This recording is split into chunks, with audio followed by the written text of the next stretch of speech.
So the winner of the 2017 Telstra Queensland Businesswoman of the Year is Bernadette Eriksen.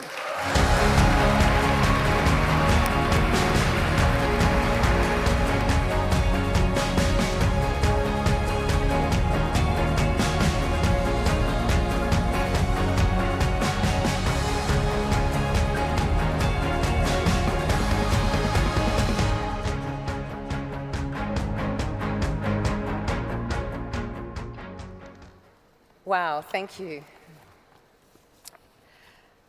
I am absolutely using my notes now because I'm so overwhelmed. Thank you so much.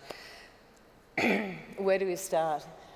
Tracy, I met her last week at a lunch and she is the most amazing woman. I have been absolutely overawed ever since. So the whole community of this Telstra Business Awards is outstanding and I feel so privileged. But my journey, I guess this is what this is about.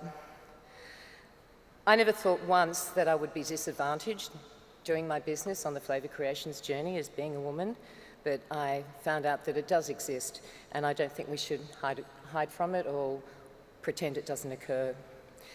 I'm a female working in a very male-dominated industry, food manufacturing. What we do is amazing and you've heard that story, but the other side of it is about production and equipment and mechanical things and all of that other, I guess what you'd traditionally call the blokey stuff. In addition, I entered their world and I committed the cardinal sin of being the single mum. So I don't know if there are other single mums out there working and raising kids on their own, but you do get marginalised. So when I think of our clients that have disabilities, I understand marginalisation. I understand being disadvantaged. And I don't want this to be a speech about the negative, sorry. This is about working hard on your cause, believing in what you're doing. When I started out, I just thought about, I used my talent to get where I was going, my perseverance and my drive. And to those that tried to make it difficult for me, you know what, I just left them in my wake. At first they bothered me, and then in the end it's your problem. And I think for anyone trying to get out and do business and create your own thing, just don't listen to them, don't give them the voice. I was the dill, I did for a while, but no longer. You just stick with what you believe in and keep going for it.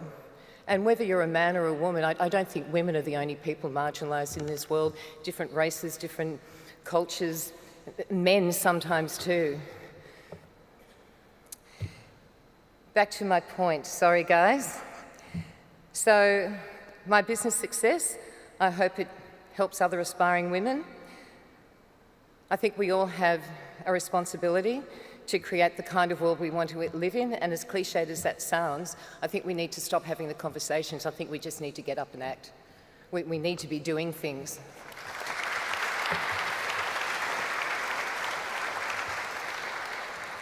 And we are different. And we need to embrace those differences. And we need to rejoice in the fact that, thank goodness, we are all different. You don't want another me, I can promise you. My kids will testify to that. So, food is my medium. That's my conduit to join people together. And I feel very fortunate with having food. It's just been a passion my whole life.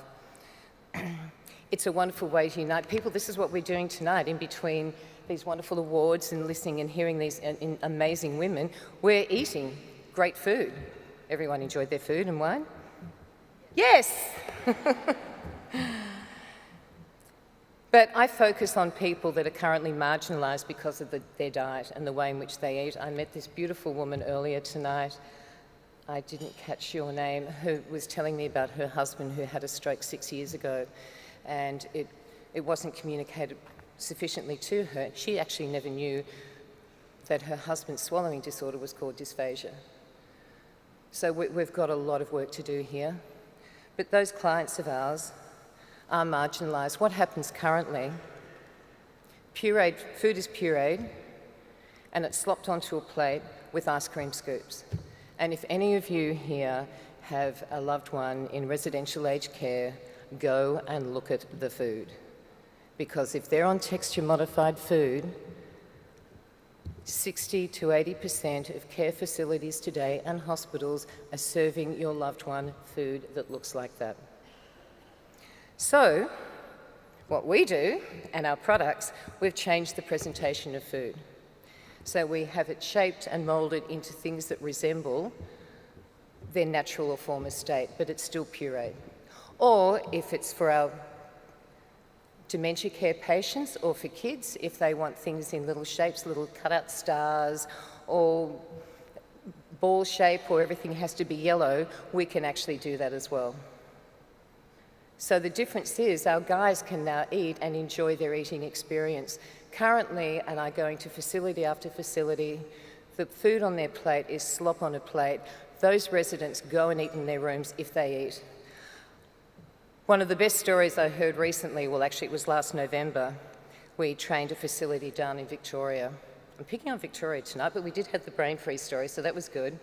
But I call this one my toilet man story. So this gentleman, completely cognizant, he just had a swallowing disorder. So he was given slop on his plate, and every mealtime that he bothered to go to the dining room, he would open the door to the toilet of the dining room and wedge it open and have a few mouthfuls of his slop, and then he would go to the toilet and scrape it off into the toilet and flush it, which is a sign saying your food is just disgusting. Anyway, we trained the chefs and they started shaping and moulding the food, and it looked amazing. And when they presented it to him, he said, "I can't eat that, I'm on Texture Modern." And they said, no, this is all fine. Then his wife came in and she's having conniptions like, "My God, you're going to kill my husband, he can't have this." And then suddenly, within 3 months, he's no longer malnourished. He's social, he's eating at every meal period within the facility, he's going on outings. It's just a great story. And what we're doing is help facilitate that change. We're not the only ones doing it. There are other wonderful organisations like the Lantern Project and other dementia care people around Australia doing it. But I believe that we are really leading the charge, and we're designing products to help people. So please, if you know anyone in residential aged care or hospital food, start making a noise. Make it change. Make their lives change, particularly for our elderly. They worked hard for our country. They expected a pension and they worked for the pension. We don't have those expectations. We need to look after them. And as a good society, it's a humane society, that's what we have to do. It's our responsibility. So I will move on again to the clinicians who support us and serve our clients. Thank you. They are quite incredible. If you meet a speech pathologist or dietitian, kiss them. They're just incredible what they do.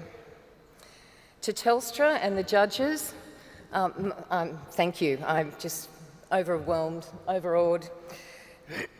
And in conclusion, and my aunt's going to love this, I have to quote my grandma, who's been dead since I was 12, but my aunt keeps using this. "I simply could not be happier. Thank you."